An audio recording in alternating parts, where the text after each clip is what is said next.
Bom dia, coloquei umas roupas na lavanderia rapidinho e tô saindo agora para procurar um café. Quase tudo fechado ainda, porque são 15 para as 9, a maioria das coisas aqui começa às 9. E aqui do lado é o Parque Kennedy. Ele é bem famoso por ser o Parque dos Gatos, tem muito gato que fica ali sendo cuidado. Mas confesso que eu não tenho intenção de ir. Primeiro que pelo que eu tô vendo aqui é só um parque normal, não tem nada de uau. Segundo que, por mais que gatos sejam bonitinhos, eu sou alérgico, então melhor manter uma certa distância para não passar perrengue.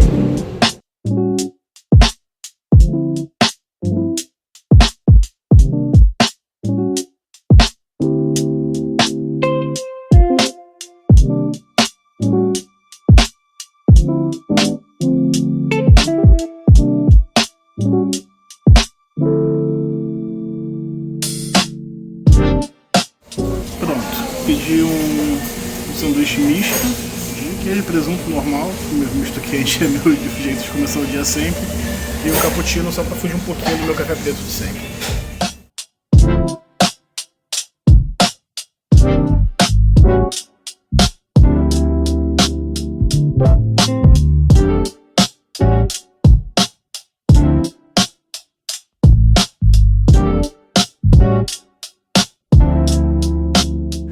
Cara, café é bem gostoso e o sanduíche misto quente também tava no grau, do jeitinho que eu gosto, bem parecido com o que eu mesmo faço em casa, então assim, excelente.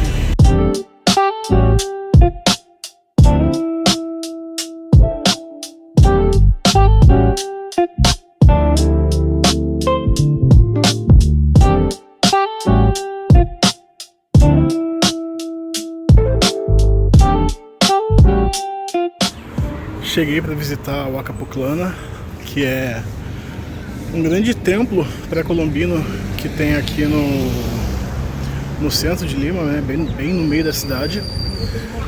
Só que eu passei direto pela entrada, então eu tô dando a volta de novo.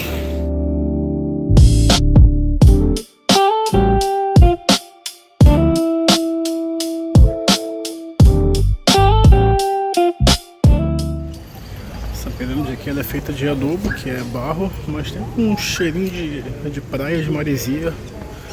A gente não tá tão perto do mar, não sei se pode ser daqui ou não, vamos ver lá dentro como é que é.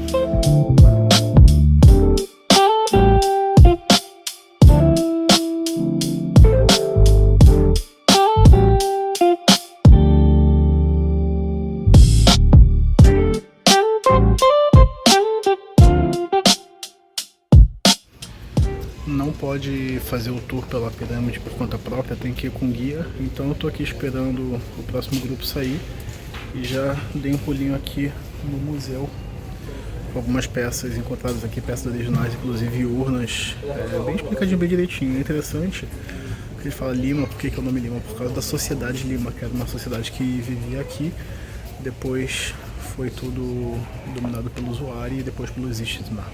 Devo ter estragado a pronúncia, provavelmente.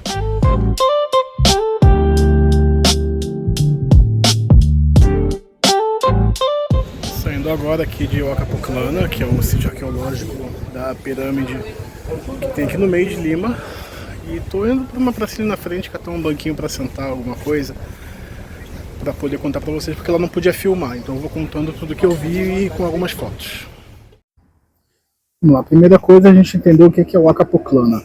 O Clana é o nome do lugar mesmo e o Aca é um termo em quechua que significa sagrado. O sítio arqueológico aqui de Acapuclana tem um museu na entrada ou na saída, né? Se entrar pelo mesmo lugar, você vê o museu antes ou depois, você decide. E ele contempla toda a região aqui que tem a grande pirâmide e uns pedaços, umas construções um pouco menores que tem nos arredores, né? Tem até um pedaço maior e um pedaço um pouco menor do outro lado da rua. Não sei se já era assim ou se simplesmente passaram uma rua no meio, porque isso aqui foi por muito tempo uma propriedade privada. Então estava tudo soterrado, coberto de terra, como se fosse um morro. O pessoal usava às vezes como lixão para fazer motocross. Foi só em 1981 que de fato começaram a escavar e entender o valor arqueológico que isso tem. Lá por lá por 650 mais ou menos, século VII, a sociedade de Lima começou a construir o Acapuclana. Todos esses tijolinhos que tem são feitos de barro, e por dentro não é oco, por dentro é tudo sólido também. Tem pedra de rio, tem areia, terra, mais barro, é tudo fechado, porque a ideia não é você ter uma construção que você entra dentro, sim algo que você pudesse subir e até de cima você cavar um pouco para baixo. Isso aqui foi usado sempre como um centro cerimonial, ritualístico. Nunca foi um lugar que as pessoas moravam ou faziam comércio, nada disso. Tinha algumas questões ali de produção de alimento, mais ou menos, mas era principalmente cerimonial, especialmente em termos de oferendas aos deuses e também como cemitério. Depois da Sociedade de Lima, ele foi utilizado, foi tomado e algumas práticas foram adotadas pelo Huari, né? Os Huari foram o primeiro, é tido como o primeiro império aqui dessa região do Peru.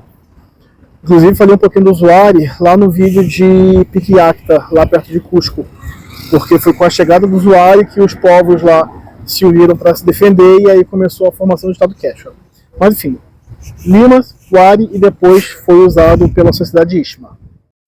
A técnica de arquitetura que eles usaram, eles chamam de libreiro, né? Porque os tijolinhos ficam empilhados como se fossem livros em prateleiras, em estantes, sempre com um espacinho entre eles. Isso é para ajudar a dissipar energia em caso de terremoto, por isso que, mesmo que tivesse sido soterrado, está tudo inteiriço, bem inteirinho até hoje. As escavações continuam ainda, tem muita coisa para desenterrar, né, para reencontrar, tanto que os trabalhos continuam, a galera continua escavando, continua estudando, continua limpando tudo, mas segue firme e forte porque é sismo resistente. E vou começar a falar do tour, mas antes que eu esqueça, isso aqui, como era propriedade privada, foi sendo vendido alguns lotes, por isso que tem tanta casa, tanto prédio ao redor. Originalmente, acredita-se que tinha uma média de 8 hectares e hoje são 6. Eu vou trocar de banco porque é mais legal ficar com o Acapuclana no fundo, né? Bem melhor agora que aí eu tô falando do lugar e ele tá no fundo. Então acho que eu vou colocar mais imagens aqui no cantinho. Legal, bom, vamos lá. O tour não pode filmar, mas pode fotografar à vontade, sem flash, obviamente. Então, como falei, eu vou ficar colocando algumas fotos aqui. A gente começa o tour, segue por uma pontezinha para não pisar direto no chão, né, do sítio arqueológico, mas depois a gente começa a pisar mesmo. A gente inicia numa praça, bem grande até, que foram encontradas 26 mulheres sacrificadas com sinais de violência e não tem nenhum indício de mumificação nem nada, então foi um sacrifício mesmo que fizeram. E foram as únicas vítimas de sacrifício encontradas aqui. No mais, o pessoal fazia as oferendas para os deuses com vasos, com alimentos, com folha de coca, algodão, tecido, esse tipo de coisa.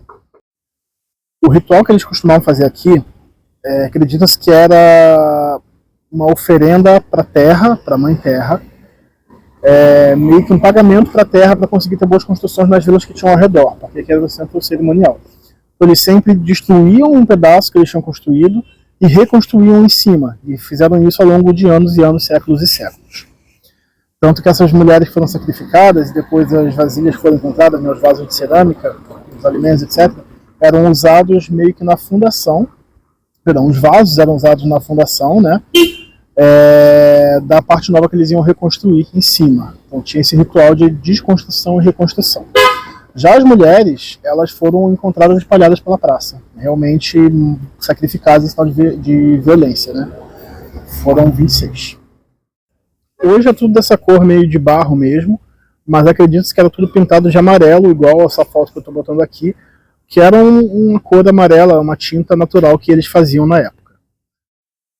Inclusive esse pedaço que a cor está preservada tem alguns buracos grandes onde tinham troncos, né, estacas de madeira que sustentavam o teto e vários buraquinhos menores com pequenas oferendas, que iam desde alimentos até pequenos objetos pessoais, de usos de ferramentas, têxteis, etc. São mais de 2.500 desses buracos menores com pequenas oferendas. Os Huari e os Istma também, eles acreditavam na vida após a morte, então eles eram sepultados aqui, tanto dentro de vasos, quanto amarrados em cordas e tecidos, e eram enterrados em posição fetal, tanto nas paredes quanto em buracos no chão, né? E enterravam junto com eles alguns objetos pessoais para que eles pudessem usar no pós-vida. E aí tem um ponto que pode ser puxado para a nossa sociedade de hoje, que eles acreditavam que eles precisavam de um guia nesse além-vida. Então, para eles terem esse guia, né, eles sacrificavam bebês. Então, foram encontrados alguns túmulos que tinham bebês sacrificados junto da pessoa morta. E é importante salientar que aqui foram encontrados restos mortais, né, mas tudo ossada. Não tem indícios de que eles faziam mumificação aqui nessa parte. Isso tudo foi o que a gente viu subindo e descendo ali a grande pirâmide, né? Que aí era mais a sociedade do Ar e Ishma. Os Lima ficavam mais na parte de baixo mesmo, né? Que vieram antes, começaram embaixo, depois o negócio foi subindo. E aí os Lima faziam rituais também de oferendas também de algodão, de milho, enfim, coisas que eles consumiam. E é muito interessante que tem muitos indícios de que eles sacrificavam sapos. Por quê? Porque aqui é uma região desértica e o sapo é um animal que vive em lagos, em rios, está relacionado à água. Eles sacrificavam sapos para conseguir ter água, porque a água que eles consumiam, a água que eles tinham para viver, era a água dos rios que vinha dos Andes.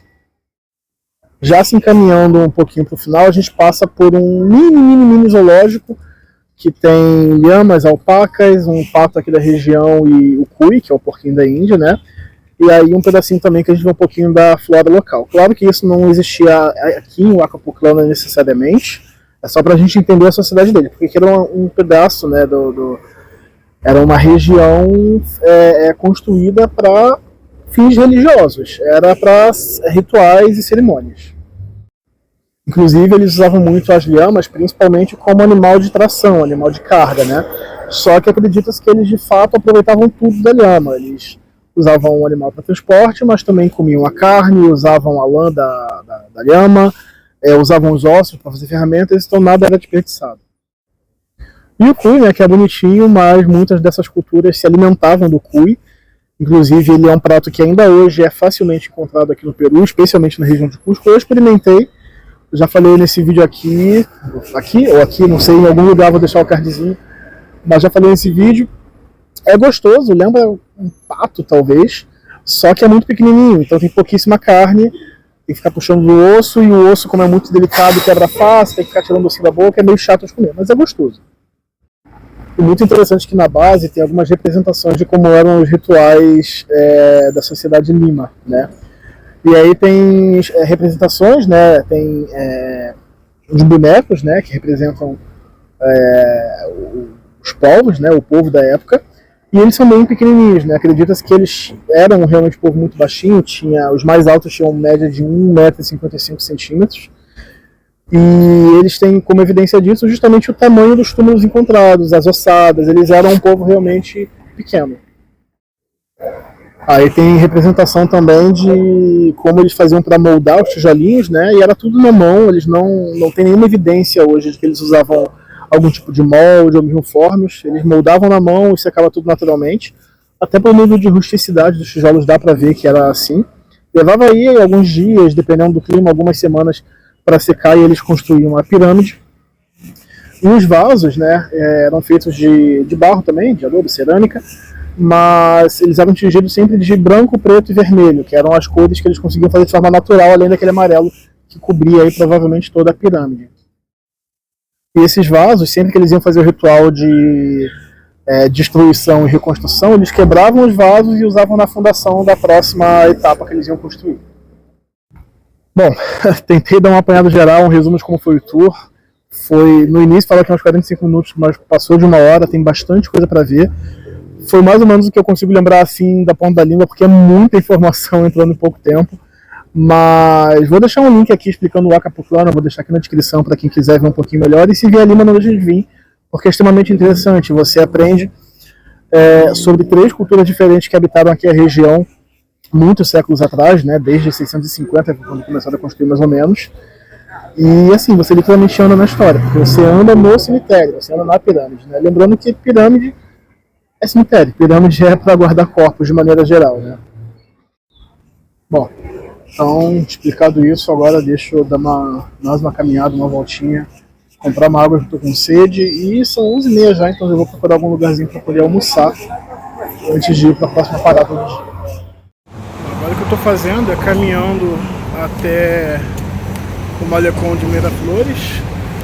que é um parque bem grande na beira do penhasco, né, que dá do Pacífico, porque eu cheguei ontem à noite e eu não fui com calma sentar no banquinho para olhar o mar, que é algo que eu gosto muito de fazer. Então vou lá para conhecer o parque, ver um pouquinho do mar.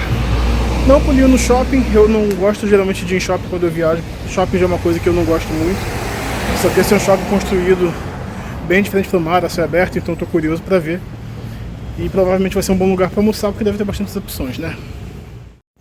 E eu tô caminhando aqui por uma das partes mais ricas da cidade, né? E Miraflores é um bairro rico.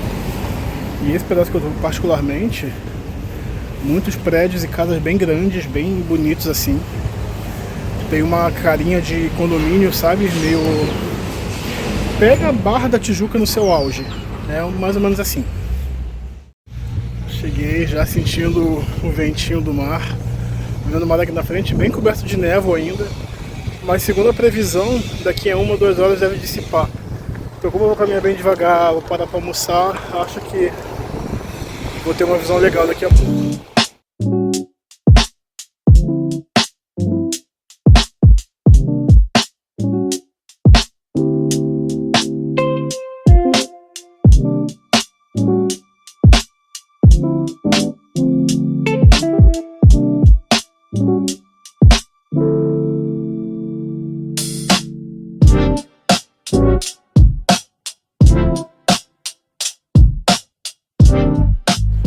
Aqui em Miraflores e os bairros próximos, né, e o próprio parque são zonas seguras contra tsunami, porque aqui pega o Círculo de Fogo do Pacífico, né, e é seguro justamente porque tá bem em cima do penhasco, é bem alto.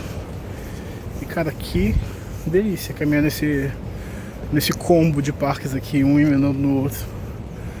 É um paisagismo assim incrível, incrível, muito lindo.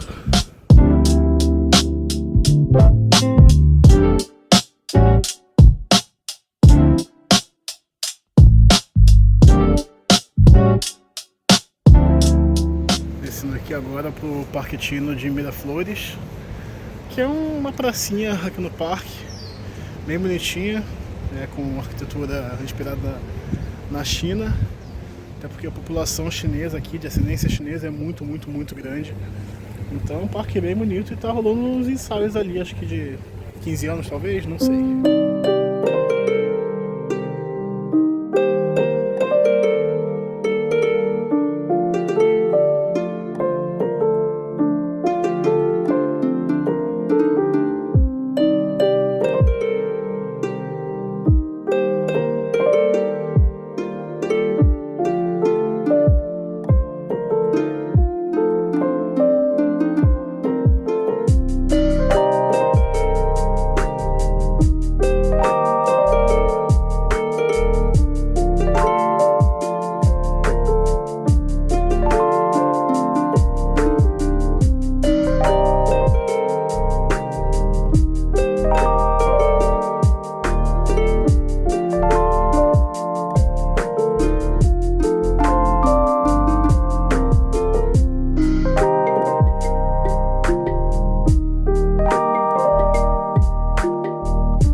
que delícia esse pedacinho aqui do Parque Tino. Além de ser super bonito, ainda fica tocando uma trilha sonora calma, aquela pegada meio chinesa, relax. Nossa senhora. Se eu não tivesse na hora do almoço, eu ia enrolar um pouquinho aqui ainda.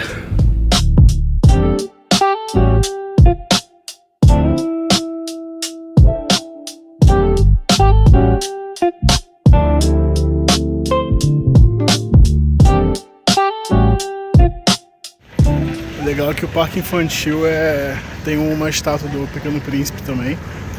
E eles ainda estão aqui na frente desse pedaço infantil, do lado do Parque Tino, construindo mais uma parte moderna pra galera.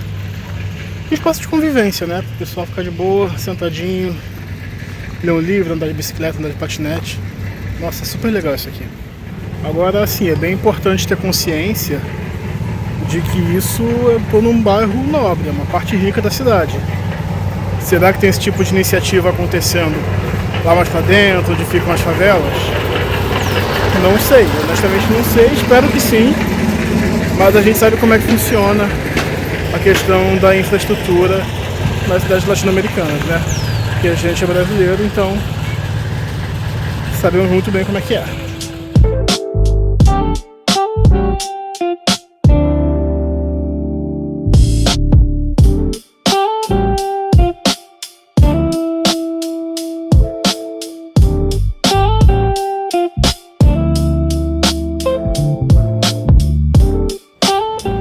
Tá um ventinho bem gostoso aqui, mas assim, tô de casaco, mas tô quase tirando porque não tá frio. Não sei se também é porque eu tô andando, mas porque a maioria da galera tá de casaco, até de puffer, mas eu tô achando meio exagero. Tá uns 18 graus assim. E assim, não sei se teria coragem de entrar no mar. Eu gosto de surfistas aí, por mais que esteja com neoprene, né? Porque a água deve estar gelada, gelada, gelada. Mas talvez eu resolva molhar o pé daqui a pouco, se realmente sair o sol. Vamos ver. Tirei o casaco, mas aí tá aquela situação, sem casaco frio, com casaco calor. Só que é um friozinho mais daquele de vento de mar mesmo, né? Nada muito absurdo.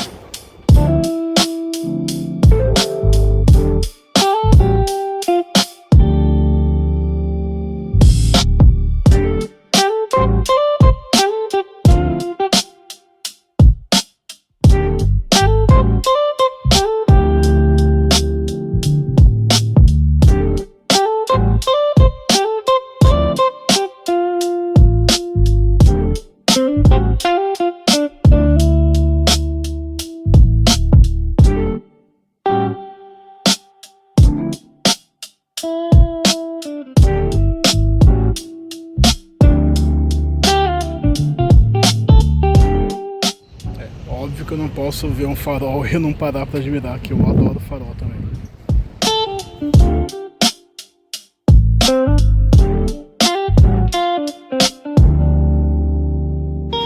Chegando aqui no Parque do Amor, que é um dos pontos mais famosos do Malecón.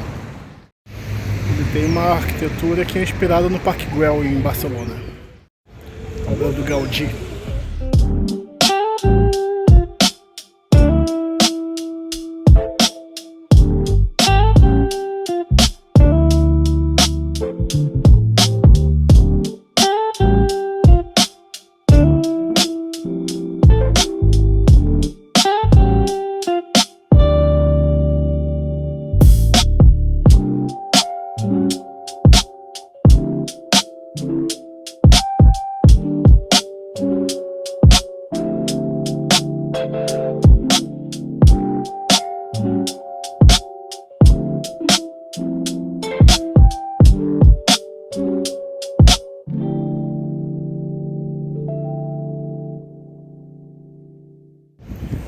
Cara, é bem bonito, bem bonitinho o Parque do Amor, mas eu achei um pouco largado assim. Só o fato do chafariz estar seco e desligado já, pra mim, tira metade do charme. Aqui que eu sou suspeito porque eu adoro chafariz, né? Mas acho que podia ter um carinho mais especial sendo um ponto turístico tão famoso aqui de Lima. Agora, uma coisa que eu gostei é que em todos aqueles mosaicos ali que fazem murinho barra banquinho, tem algumas frases, alguns trechos de poesia. E o que eu mais gostei nós somos um pouco da sobra do que fomos. Tô chegando aqui ao Larcomar. O Larcomar é um shopping que foi construído bem na beirada do penhasco. Então ele tem alguns níveis com vista para o mar. E é todo a céu aberto, que assim, tô vendo aqui uma pontinha bem bonita já. A parte triste é que a previsão atualizou e não deve mais abrir o tempo, vai ficar nublado mesmo. Mas faz parte, né? Até porque o normal de Lima é isso aí, então tá tudo certo.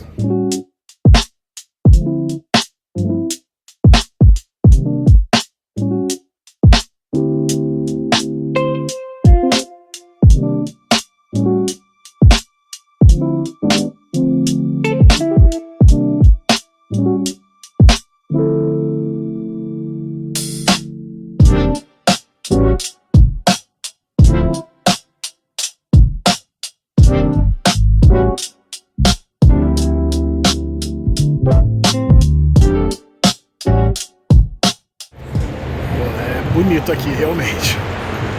Não é da minha praia ficar vindo em shopping, mas um shopping aberto na praia até que acho um conceito maneiro. Agora eu vou só achar algum restaurantezinho para eu almoçar e depois eu mostro pra vocês. O cinema tá bem ali, eu vou aproveitar e já vou dar uma olhada se tem filme legendado por aqui, porque vai ter uns filmes que vão estrear que já estão passando enquanto eu tô por aqui, então não queria perder. Tem. Tá passando Como Treinar Seu Dragão legendado, então eu vou aproveitar, hoje eu vou assistir.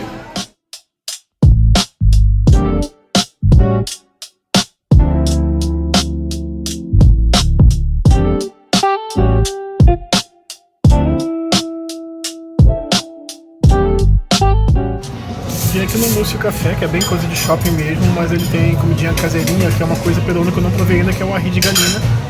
Que, pelo que eu entendi, é uma galinha num creme apimentado, vem com arrozinho, batatinha, vamos experimentar. Tite morado, obviamente. Ó, chegou, tá bem bonita.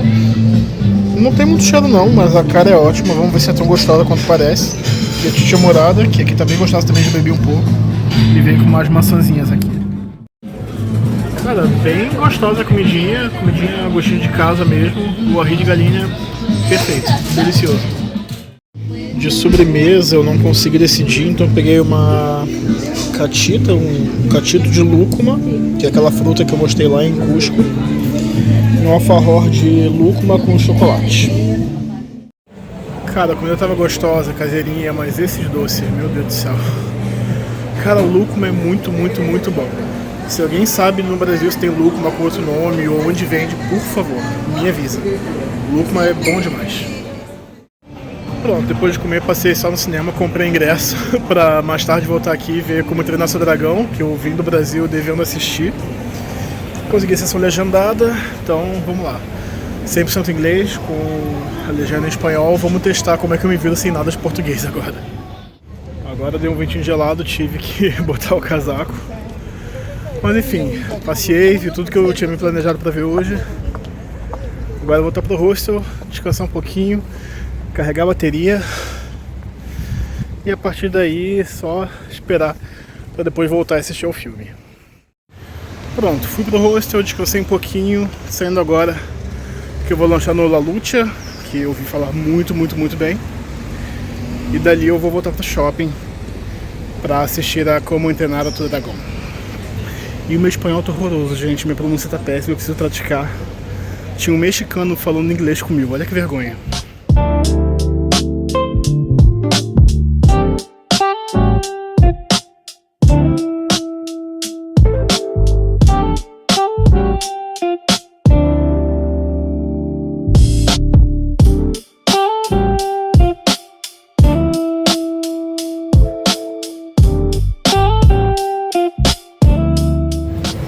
Aqui no La Lucha, já fiz meu pedido. É bem famosa a sanduicheria, tanto que eu pedi o meu com aquele meu sotaque esquisito de quem ainda tá fortalecendo o espanhol. Aí ficou esquisito de entender, o cara que tinha pedido antes de mim voltou para a fila para me perguntar o que eu tinha pedido, porque era um sanduíche que ele não conhecia e que ele queria provar todos, e esse ele não tinha provado ainda. Porque esse é o nível de qual as pessoas gostam dessa rede de sanduíche daqui. Aí eu pedi o pollo deluxe, que é frango, queijo, presunto e ovo. E os molhinhos, né? Vem alface, alface não é molho, né? Mas vem alface, maionese e sei lá mais o que. Só o tomate que eu pedi sempre, porque eu não gosto de tomate no sanduíche, fica muito escorregando, não acho legal. E pedi isso e a batata e um frozen de maracujá. Vamos ver se é tão bom quanto dizem. Ó, chegou, tá aqui o frozen de maracujá. A batata, e olha que eu pedi a porção pequena, Júnior, é gigante. Os molhinhos, né, tem molho tártaro e ahi, que é apimentado. E aqui o sanduíche, que tá bonito demais. Vamos ver se é realmente isso tudo que dizem. Cara, é isso tudo sim.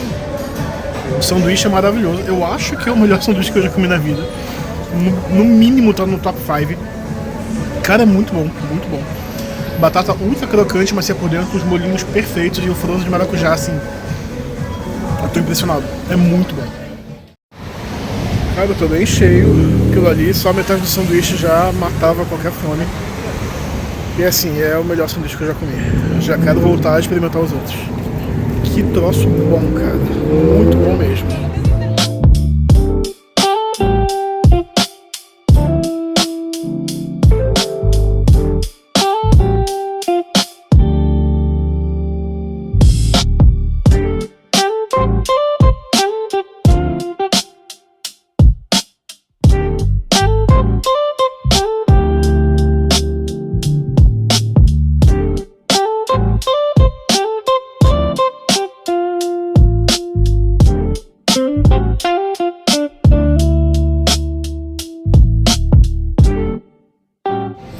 Cara, é exatamente igual ao desenho e é por isso que é perfeito.